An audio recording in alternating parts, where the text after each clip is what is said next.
Good morning, everybody. Happy Friday. We have an amazing show for everybody today. What do we have, Crystal? Yes, we do. Happy Friday indeed. We've got David Sirota in the show. He's going to talk about his latest reporting on how Dems are already shifting to an austerity mindset. That's going to be awesome. We also have Jeff Stein on their minute-by-minute updates on stimulus negotiations. Jeff at the Washington Post, of course, our go-to guy on all of that. And that is, in fact, where we want to start this morning. Yeah, that's right. So there are stimulus negotiations that continue to happen on Capitol Hill. Mitch McConnell says yesterday they were on the 1 yard line. So I don't know what the hell that means. They will be here over the weekend, much to the chagrin of all of them who want to go home. But there's already some sparks flying around. Bernie Sanders, obviously, has criticized the negotiators of this bipartisan deal for not including stimulus checks and for more aid to working people. It got a little bit under the skin of Mark Warner, neoliberal Democrat of Virginia. Let's take a listen to what he said when he was confronted with that. There has been some disagreement, as you know, inside your own party with some of the more progressive members saying that Democrats gave up too much in negotiations. I want to play you a little bit of that. And I'd like you to respond as somebody who was involved in putting this together. Watch. So if you're asking me, do I think that this bill was well negotiated? I don't. There should have been a lot more money in it than there currently is. It's really quite shameful that we find ourselves negotiating a deal with such a small amount of money. You were very involved, of course, Senator, in the negotiations. How do you respond to that?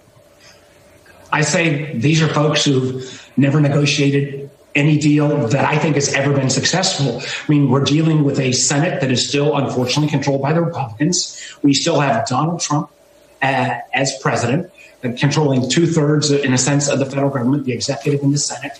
And the alternative would have been to have people get kicked off of unemployment, get kicked out of their apartments, not get the kind of food assistance that's needed. The Republican deal was sitting at $500 billion. And frankly, there have not even been any conversations between leadership. Yeah, okay. Caller me a little bit skeptical. He's like, has never negotiated a deal to any success. The only reason the damn stimulus checks are even in the thing is because of the deal that they forced through on top of what their compromise solution actually was. It's just ridiculous. That? I mean, that clip makes my blood boil in so many ways. First of all, if there's one thing that these people are absolutely amazing at, it's making excuses for why they can't possibly do more. And let's not ever forget that the whole reason this deal collapsed to such a small amount is because they were unwilling to do anything before the election. And look, that is Bernie was not out there pushing for that either. So he is culpable there. But in this moment, he is 100% correct. You and I were both kind of skeptical that there would be any movement on this whatsoever. But, kudos to him and to Hawley for sticking in this fight. And so the real irony here is that after Warner says all this, well, we still got Donald Trump in the White House, so what are you going to do? Oh, guess what? Actually, Donald Trump, who has repeatedly said at least that he supports stimulus checks, apparently he was pushing to get $2,000 per person and gets talked out of it by his aides, which is like the most Donald Trump thing ever, by the way. Literally the most Trump thing. To have like some semblance of a good idea and then immediately get talked out of it by the morons that he's hired and for some reason continues to listen to and has throughout his presidency. But, the idea that it was like completely insurmountable, that there was nothing else we could do. We know now that Mitch McConnell sees getting a deal done as vital to him keeping control of the Senate. Yes, exactly. So you actually do have some leverage here if you so choose to use it.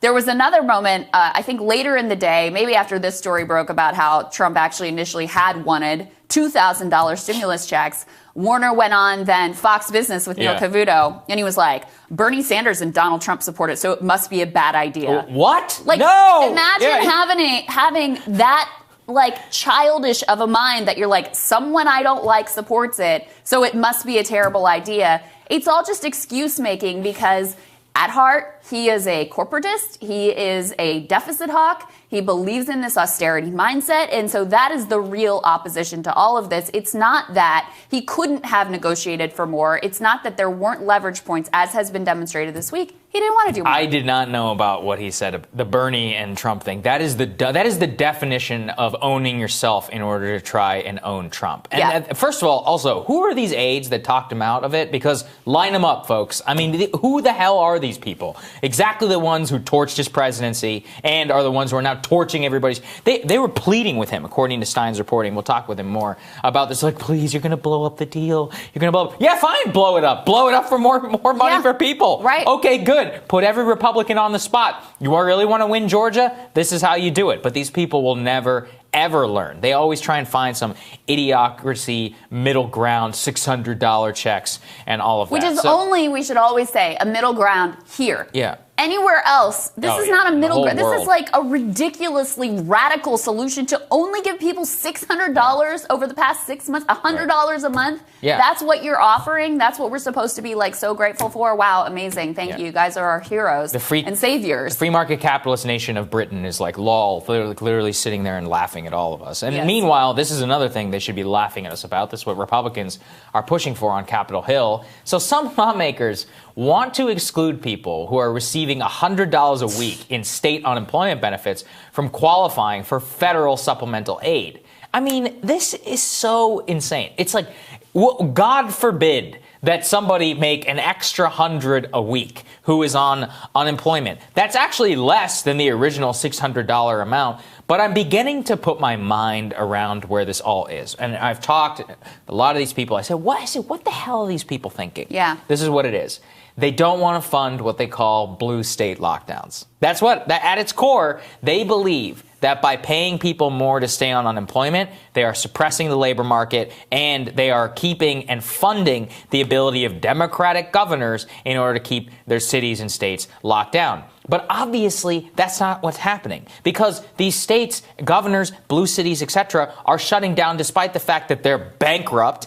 And because in many cases, by the way, I don't support these restrictions. A lot of them are not scientific driven or they're much more like culture wars and all that. But it's not economics which is driving this force. So they've like owned themselves into trying to screw over poor people who are suffering basically from both ends of the spectrum through the idea that they're funding the ability for Democrats to keep locking down their cities. You could have, and this actually happened, California locked down with zero supplemental unemployment insurance. So your entire theory is already wrong. Like, stop. You're just punishing poor people for no reason. And by the way, you don't think there are people suffering in red states? Give me a break. Well, they don't care about that. Go talk to your constituents. Yeah, they never will. They'll certainly never listen to them. They may sort of like humor them and nod their heads, but they'll just blame the Democrats. You don't think there are people suffering in your states? Give me a break. I mean, it's also, every aspect of this has been complete failure from the beginning.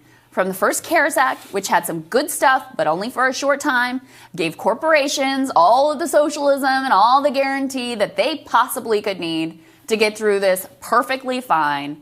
Then you have the failure before the election to get something done then, which could have been larger, could have been more effective, could have come sooner before people were $5,000 and $6,000 and $10,000 behind on their rent.